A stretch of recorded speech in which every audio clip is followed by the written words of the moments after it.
पाकिस्तान और चाइना तगड़े एलाइज हैं एंड इंडिया से बेहतर कौन जानता है। चाइना ने अच्छी खासी इन्वेस्टमेंट्स करी हुई हैं into Pakistan via CPEC, ports भी कंस्ट्रक्ट करे हुए हैं एंड मिलिट्री कोऑपरेशन तो क्या बोलें, ऑपरेशन सिंदूर एक एग्जांपल ले लो। पीछे से चाइना ने पाकिस्तान की इतनी मदद की कि हमारा एक एक वेक्टर इधर उधर हिलता था तो पाकिस्तान को पता रहता। चाइना पाकिस्तान को almost 80% of the military equipment provide करता है एंड अब तो वो स्टेल्थ फाइटर जेट्स भी देने वाला है। इंडिया के पास भी अभी कोई तरीका नहीं है स्टेल्थ फाइटर जेट्स को एक्वायर करने का। पाकिस्तान यूएसए और ईरान के बीच में मीडिएट कर पा रहा है क्योंकि उसके पास चाइना की बैकिंग है एंड अमेरिका को भी पाकिस्तान की जरूरत है क्योंकि उसको वो सारी इनसाइट्स चाहिए इनटू ईरान जो उसको और कोई भी नहीं दे पाएगा। इसीलिए उसको एक पार्टनर चाहिए इन दैट रीजन एंड उभर के कौन आया? पाकिस्तान। एंड देखो अगर पाकिस्तानीज की बात की जाए तो उन्होंने भी बहुत खूब अपना रोल प्ले किया है, ठीक है। अच्छा रिलेशनशिप रखना दोनों सुपर पावर्स के साथ, वाजी वाह। अमेरिका ने पाकिस्तान के ऊपर 19% टैरिफ्स लगाए हैं एंड इंडिया जो कि ओपनली प्रो अमेरिका है, ओपनली प्रो इजराइल है, हमारे ऊपर लगे हुए हैं 50% एंड इनफैक्ट अभी तक तो कोई प्रॉपर ट्रेड डील भी नहीं हो पाई। बट ऐसा लगता है पाकिस्तान को पता है दुनिया किस तरफ जा रही है, नया वर्ल्ड ऑर्डर कैसा रहेगा एंड वो अच्छे से जानता है कि अगला सुपर पावर चाइना ही है, if not the current super power. वो लीडर है टेक्नोलॉजी में, एआई में एंड इसीलिए काफी ज्यादा अलाइनमेंट है पाकिस्तान का टुवर्ड्स चाइना। वैसे तो हम पहले आपको इन दोनों के रिलेशनशिप के बारे में बता चुके हैं पर अब भाई लेटेस्ट वर्जन, अपग्रेडेड वर्जन हो चुका है पाकिस्तान चाइना रिलेशनशिप का क्योंकि शहबाज शरीफ पाकिस्तान के प्राइम मिनिस्टर गए थे China and by the way ये पूरी विजिट का हमारे इंडियन मीडिया में तो खास कहीं मेंशन है ही नहीं एंड इनफैक्ट जो ट्विटर पोस्ट भी हैं कुछ ना कुछ वो तो ब्लॉक ही कर रखी है इंडिया में। तो जो पाकिस्तानी प्राइम मिनिस्टर हैं वो चाइना जाके इस टाइप की स्टेटमेंट्स देते हैं एग्जैक्टली तो उन्होंने बोला है 2 souls 1 heart, बट मतलब मुझे थोड़ा ऐसा लग रहा है 2 जिस्म 1 जान टाइप्स। एंड जाके उन्होंने ये भी बोल दिया कि इनका जो रिलेशनशिप है उसकी जिंदाबाद। एंड ये पूरी स्पीच उन्होंने दी पाकिस्तान चाइना की B2B इन्वेस्टमेंट कॉन्फ्रेंस में। यहाँ पे चाइनीज प्रेसिडेंट शी जिनपिंग ने खुद बैक टू बैक टॉक्स की हैं बीजिंग में सर्बियन प्रेसिडेंट के साथ एंड पाकिस्तानी प्राइम मिनिस्टर के साथ। देखो नॉर्मली बयानबाजी में हम बहुत ज्यादा ध्यान नहीं देते but when it comes to Chinese diplomacy तो भाई ये कोई अमेरिकन डिप्लोमेसी, ट्रम्प टाइप की डिप्लोमेसी तो है नहीं कि जो भी मुंह में आया बोल दिया, या यूरोपियंस जो लगातार झूठ ही बोलते रहते हैं। यहाँ पे बताया गया, ये ग्लोबल टाइम्स ही रिपोर्ट कर रहा है कि चाइना एंड पाकिस्तान को एक्सेलरेट करना चाहिए और क्लोजर रिलेशनशिप रखना चाहिए। ये ऑल वेदर पार्टनरशिप है एंड शी जिनपिंग ने खुद बोला है कि जो दोनों साइड्स हैं आपस में उनका जो रिलेशनशिप है they will promote regional piece and stability and ये दोनों देशों के लिए बहुत ही अच्छा रहेगा। एंड साथ में वो ये भी बता रहे हैं कि एक अच्छी कम्युनिटी होनी चाहिए एंड अच्छा फ्यूचर होना चाहिए नेबरिंग कंट्रीज के साथ। एंड देखो चाइना ऐसा नहीं है कि ये सब चीजें बोल रहे हैं, they put into practice what they say, they put their money where their mouth is. Russia और चाइना का एग्जांपल देख लो, कभी भी इतने ज्यादा क्लोज थे नहीं बट वो जो कह रहे हैं वो अपने रिलेशनशिप्स में भी कर रहे हैं। एंड इंडिया अगर आप देखो तो इंडिया सार्क को इग्नोर कर रहा है। अब सार्क क्या है? South Asian association for regional cooperation. इसमें साउथ एशिया की कंट्रीज हैं जैसे कि अफगानिस्तान, बांग्लादेश, भूटान, इंडिया, मालदीव्स, नेपाल, पाकिस्तान एंड श्रीलंका। ये इंडिया का ही स्टेटमेंट है जब वो कह रहे हैं सार्क के मीटिंग के बारे में कि चाइना की बहुत ग्रोइंग इन्फ्लुएंस है इंडिया के नेबरहुड में। एंड सार्क डोरमेंट रहा है कब से? नवंबर 2014 से। तो जयशंकर की ही स्टेटमेंट है ये बताते हुए कि सार्क इज ऑन पॉज, हमने उसको फुल स्टॉप नहीं किया है एंड वो बता रहे हैं बिकॉज ऑफ पाकिस्तान अप्रोच। अब पाकिस्तान की अप्रोच क्या है हम पहले भी वीडियोस में आपको बता चुके हैं, आगे और सुन लो। अभी अल जजीरा रिपोर्ट कर रहा है, वाइडली रिपोर्टेड है, ये इंडियन मीडिया में भी रिपोर्टेड है कि पाकिस्तान और चाइना सोच रहे हैं कि एक नया साउथ एशियन ब्लॉक बनाए। बिकॉज सार्क में डोमिनेंट नेशन कौन था? इंडिया था, बट एक ऐसा फ्रेमवर्क बना हुआ था कि भाई सारे कंट्रीज इन द रीजन मिलते हैं, आपस में कुछ डिस्कशन होती है, कहीं ना कहीं जिसके भी जो इश्यूज हैं वो सॉर्ट आउट होते हैं। बट अब इंडिया ने सॉर्ट ऑफ इग्नोर मार दिया है सार्क को, तो अब कोशिश की जा रही है पाकिस्तान के तरफ से, पाकिस्तान एंड चाइना दोनों के तरफ से कि एक ऑल्टरनेटिव बना लिया जाए टू सार्क। एंड देखो इंडियन मीडिया बोलते रहेगी अरे this won't work, this that. मैं कह रहा हूं it will definitely work and उसका एक पर्टिकुलर रीजन है क्योंकि चाइना इन्वॉल्व है। देखो चाइना के पास सब कुछ है आज के डेट में, सब जानते हैं कि अगला अमेरिका चाइना है, नेक्स्ट सुपर पावर चाइना है, if not the current super power. उनके पास पैसा है, उनके पास टेक्नोलॉजी है, सिक्योरिटी प्रोवाइड कर सकते हैं वो। एंड अगर आप देखो इन सारे देशों को, जितने भी साउथ एशियन कंट्रीज हैं, सारे पार्ट हैं चाइना के बेल्ट एंड रोड इनिशिएटिव के except for 2 countries, India and Bhutan. And Bhutan भी कब हाथ से चला जाएगा हमें नहीं पता। इंडिया कहां पे फोकस कर रहा है? क्वाड पर। तो अब क्वाड क्या है? क्वाड है quadrilateral security dialogue meant for security. इसमें है इंडिया, यूएसए, जापान, ऑस्ट्रेलिया। इसका क्या काम है? Basically what it does is कि भाई वो एंटी चाइना है, किसी तरह हमको ऐसा फ्रेमवर्क बनाना है कि हम काउंटर कर सके चाइना का बिहेवियर। अरे यार, अगर मैं आपको अपना ओपिनियन दूं क्वाड पे, एंड ये बहुत सारे एक्सपर्ट्स का ओपिनियन है कि क्वाड इज डेड। ठीक है, क्योंकि अब अगर आप अमेरिका देखो तो अमेरिका तो अपने बेसिस खुद नहीं बचा पा रहा मिडिल ईस्ट में, तो वो यहां पे आके क्या कर पाएगा? चाइना जहां पीछे रह के ईरान की इतनी मदद कर सकता है कि ईरान धराशायी कर देता है अमेरिका को, तो अमेरिका यहां पे आके क्या करेगा?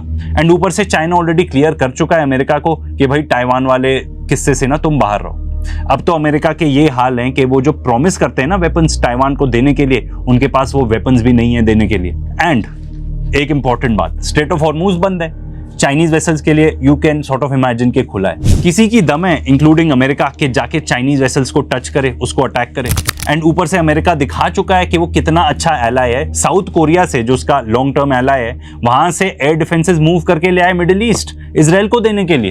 तो अभी क्वाड मेंबर्स की मीटिंग हुई थी इंडिया में, उसमें क्या क्या डिस्कस हुआ? वहां पे ये बात हो रही है कि भाई सर्वेलेंस कैपेबिलिटी बनाएंगे, ठीक है, अपनी रीजन में।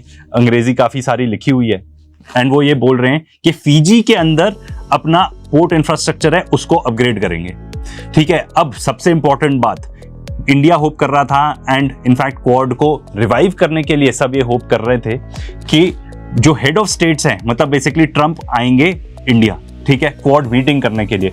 बट ट्रंप के लिए उतना ज्यादा इंपॉर्टेंट ही नहीं है, तो इसलिए वो कभी आए भी नहीं। एंड यहाँ पे ये बताया जा रहा है कि यूएस इंडिया रिलेशनशिप भी उतने अच्छे नहीं है, ठीक है, क्योंकि डिसएग्रीमेंट है ओवर टैरिफ्स। एंड मेरा एक सिंपल क्वेश्चन है, क्वाड में रहने से इंडिया को क्या मिलता है? क्या यहाँ पे कोई पैसे आते हैं? इनफैक्ट हमारे तो पैसे और लगेंगे, ये सब इंफ्रास्ट्रक्चर वगैरह में हमारे पैसे और लगेंगे। तो देखो मेरे हिसाब से तो कोई बहुत मीनिंगफुल बात निकली नहीं, ठीक है, मार्को रूबियो की इस विजिट से। ठीक है, वो ताजमहल वगैरह विजिट करने गया, वो एक बात थी जो मीडिया में बड़ा दिखा रहे थे। एंड उससे भी इंपॉर्टेंट बात, अमेरिकन फॉरेन मिनिस्टर इंडिया में आके कहता है कि भाई इंडिया का प्लान है $500 billion worth of US goods खरीदेगा इंडिया। एंड इसको अगर आप थोड़े और पीछे जाओ तो यूएस के रिप्रेजेंटेटिव्स ऑलरेडी बोल चुके हैं कि वो सेम मिस्टेक नहीं रिपीट करेंगे इंडिया के साथ जो वो चाइना के साथ कर चुके हैं, क्योंकि चाइना को सुपर पावर बनाने में अमेरिका का बहुत बड़ा हाथ है। अमेरिकन्स बेसिकली ना दे वांट टू सक अस ड्राई। वो बेसिकली कह रहे हैं हम तुमको कुछ टेक्नोलॉजी वगैरह नहीं देंगे, तुम तो हमसे बस गुड्स खरीदते जाओ। एंड वी नो कि अमेरिकन, अगर मिलिट्री आप ले लो चीजें, ठीक है, उनके F-35, F-16, whatever military hardware वो बेच रहे हैं, वो कितना ओवर प्राइस्ड है, ये तो ईरान में देख लिया ना हमने। अब देखो चाइना का और क्या कहना है। उसका कहना है कि जो जितने भी वेस्टर्न कंट्रीज है ना, वो कोल्ड वॉर टाइप की थिंकिंग में बेसिकली गुम हो चुके हैं। उनको समझ में नहीं आती कि भाई फ्रेंडशिप क्या होती है, ठीक है, उनको अलायंसेस समझ में नहीं आती, वो तो टारगेट करते हैं थर्ड पार्टीज को। उनका बेसिकली ऐसा कहना है कि भाई अगर दो देशों में रिलेशनशिप ऐसा है, एक का लॉस है तो दूसरे का गेन है, वो ऐसे ही समझते हैं। एंड वो हेजेमोनिक इंटरफेरेंस रखते हैं, मतलब बेसिकली वो कह रहे हैं कि भाई एक सुपीरियर है, दूसरा इंफीरियर है, जो सुपीरियर वाला बोलेगा वही होगा। एंड वो पाकिस्तान को रेफर कर रहे हैं as an iron brother. And उनका बेसिकली ये कहना है कि जो नया वर्ल्ड ऑर्डर है ना, इसमें इक्वल ट्रीटमेंट होगी, म्यूचुअली बेनिफिशियल कोऑपरेशन करी जाएगी between countries of different sizes. मतलब हम आपस में अच्छा पीसफुल रिलेशनशिप बना के रखते हैं, आपस में ट्रेड करते हैं, सबकी बल्ले बल्ले है, वो बेसिकली ये कहना चाह रहे हैं। तो पाकिस्तान और चाइना क्या क्या इकट्ठे कर रहे हैं apart from CPEC? Space programme में ये लोग इकट्ठे इन्वॉल्व हैं। अभी रिसेंटली चाइना ने पाकिस्तान की एक सैटेलाइट लॉन्च की है इनटू स्पेस, वो पाकिस्तानी एस्ट्रोनॉट्स को भी लेके जा रहे हैं इनटू स्पेस। पाकिस्तान के अंदर मेट्रो बना रहा है चाइना, वहां पे एग्रीकल्चर में भी काफी इन्वॉल्व है, जो आगे जाके और ज्यादा जरूरी हो जाएगा, क्योंकि लगता है फर्टिलाइजर अवेलेबिलिटी तो कम ही रहने वाली है। एंड इससे भी ज्यादा और अगर आप देखो तो पाकिस्तान पार्ट है चाइना के डिजिटल सिल्क रोड का। बेसिकली उन्होंने डेटा केबल्स ले कर दी हैं बिटवीन चाइना एंड पाकिस्तान, तो आपस में बहुत सारी शेयरिंग कर सकते हैं, चाहे वो मिलिट्री शेयरिंग हो, ठीक है, आर्टिफिशियल इंटेलिजेंस हो, बीच में ट्रेड हो, डिजिटल पेमेंट्स हो, ये सब कुछ बहुत ज्यादा आसान हो जाएगा। एंड दोनों की आपस में सिक्योरिटी अरेंजमेंट्स तो एकदम ही इंटरट्वाइंड है। अभी जो रिसेंटली बलूचिस्तान में अटैक हुआ तो उसको कंडेम किया चाइना ने, एंड चाइना ने बोला हम पाकिस्तान के साथ खड़े हैं and we will support Pakistan in combating terrorism. And BLA तो ऑलरेडी ले ही चुका है रिस्पॉन्सिबिलिटी कि भाई वो अटैक हमने ही किया। एंड अब तो हम जानते हैं कि चाइना पाकिस्तान का cooperation in arms next level तक है। ऑपरेशन सिंदूर के दौरान, ये तो रिसेंटली बात आई है इसी महीने, कि चाइना ने कंफर्म किया है कि ग्राउंड सपोर्ट था, ground on site technical support team पूरी चाइना की मौजूद थी in Pakistan during operation Sindoor. This is big. उससे भी और होश उड़ाने वाली खबर सुननी है। चाइना एंड पाकिस्तान ने जॉइंट स्टेटमेंट दी है कि जो कश्मीर का इशू है वो उसको रेज करेंगे यूनाइटेड नेशंस में, एंड वो कह रहे हैं कि एक पीसफुल रेजोल्यूशन होना चाहिए, ऐसा जॉइंट स्टेटमेंट में लिखा गया है। देखो, कश्मीर का इशू वैसे भी बहुत कॉम्प्लिकेटेड है क्योंकि उसमें अच्छा खासा पार्ट अक्साई चिन चाइना होल्ड करता है। पाकिस्तान ऑलरेडी एक बहुत बड़ी स्ट्रेटेजिक गेम इसमें खेल चुका है, वो ये है कि north of Siachen glacier Shaksgam valley है वो चाइना को ऑलरेडी दे चुका है अंडर एन अग्रीमेंट जो किया था उन्होंने 1963 में। तो ये इंडिया के लिए बहुत ही बड़ा डिप्लोमेटिक चैलेंज होने वाला है। अब जब पाकिस्तानी प्राइम मिनिस्टर वहां गए थे तो 15 अकॉर्ड्स ऑफ कोऑपरेशन साइन किया है पाकिस्तान और चाइना ने। किस किस चीज में? इकोनॉमी में, environment and climate change, agriculture, food security, trade, media, science and technology, counter terrorism and education. क्या चीज नहीं छोड़ी। एंड हमारे इंडियन मीडिया एंड एक्सपर्ट्स क्या बोलते हैं? अरे चाइना का तो पैसा डूब चुका है पाकिस्तान में, वो तो बहुत ही खफा है पाकिस्तान से।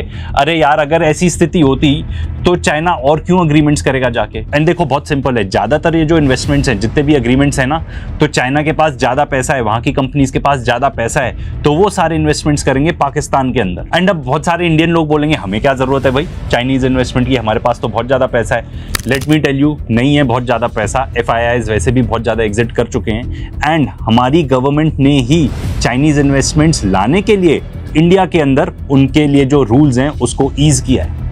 तो हम चाहते हैं कि चाइनीज डायरेक्ट इन्वेस्टमेंट आए। एंड देखो, कुछ तो इंस्टेंसेस ऐसे हैं जो चाइना ने इन्वेस्टमेंट्स करें पाकिस्तान के अंदर जो बहुत ही अच्छे इन्वेस्टमेंट्स रहे हैं फ्रॉम देयर पर्सपेक्टिव। अब ऑपरेशन सिंदूर देख लो, पूरी दुनिया ये बिलीव करती है कि चाइनीज जेट्स ने डाउन किए इंडिया के जेट्स, ठीक है। एज अ रिजल्ट जो चाइनीज जेट्स हैं उनकी डिमांड बहुत ज्यादा बढ़ गई है।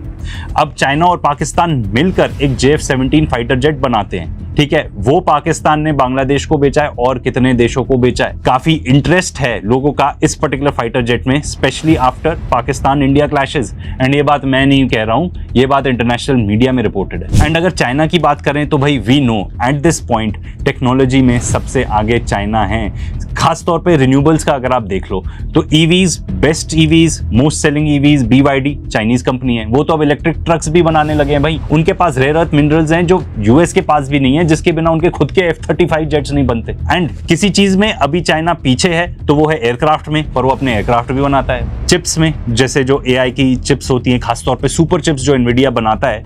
अभी रिसेंटली ट्रंप गया था चाइना शी जिनपिंग से मिलने, कोई डील नहीं हुई with respect to Nvidia chips, क्योंकि चाइना को लगता है हमें जरूरत ही नहीं है उन पर्टिकुलर चिप्स की, क्योंकि probably they are already close कि भाई हम ऑलरेडी ऐसी टाइप की चिप्स खुद बना सकते हैं। एंड अगर इंडियन कार मैन्युफैक्चरर्स को देख लो तो भाई हमारे यहाँ पे जैसे महिंद्रा है फॉर एग्जांपल, वहां पे बैटरी किसकी लगी रहती है? उसमें चाइना की BYD की लगी रहती है। ऐसे ही बहुत सारे, मतलब इंडिया की क्या बात करो, हम तो काफी डिपेंडेंट है ऑन चाइनीज इंपोर्ट्स। सबसे ज्यादा हम अगर किसी देश से इंपोर्ट करते हैं तो वो चाइना ही है। इंडिया का जो ट्रेड डेफिसिट है विद चाइना, मतलब हम उनको जितना एक्सपोर्ट करते हैं और जितना इंपोर्ट करते हैं, तो जो इंपोर्ट माइनस एक्सपोर्ट है वो ऑलरेडी 100 बिलियन प्लस है। इंडिया में यार ज्यादातर चीजें जो बनती है ना, उसमें भले ही मेड इन इंडिया लिखा रहे, वो असेंबल्ड इन इंडिया होती हैं, इंक्लूडिंग आईफोन्स। एंड देखो, अब इंडिया ने सोच लिया है कि भैया वो सारा टेक अपना US से लेंगे, तो वी विल लैग बिहाइंड, ऐसा मेरा सोचना है। क्योंकि जो US टेक है वो चाइनीज टेक जितना अच्छा है कि नहीं, ये एक क्वेश्चन मार्क है। दूसरा, ये महंगा है ज्यादा, तो चाइना ज्यादा सस्ती, ज्यादा बेटर चीजें बना रहा है। देखो, एक चीज हम बोलते नहीं थकेंगे कि नया वर्ल्ड ऑर्डर बन रहा है। अभी जिस तरीके से US हेजेमोन बना हुआ है ना, पूरी दुनिया को कंट्रोल करने की कोशिश करता है, आगे दुनिया ऐसी नहीं चलेगी। एंड खास तौर पे रशिया एंड चाइना ने ये बात क्लियर कर दी है अमेरिका को। अमेरिका और वेस्टर्न वर्ल्ड ना, they are powers of the past. And clearly Pakistan ये चीज अच्छे से रिकग्नाइज करता है, इंडिया को भी रिकग्नाइज कर लेना चाहिए।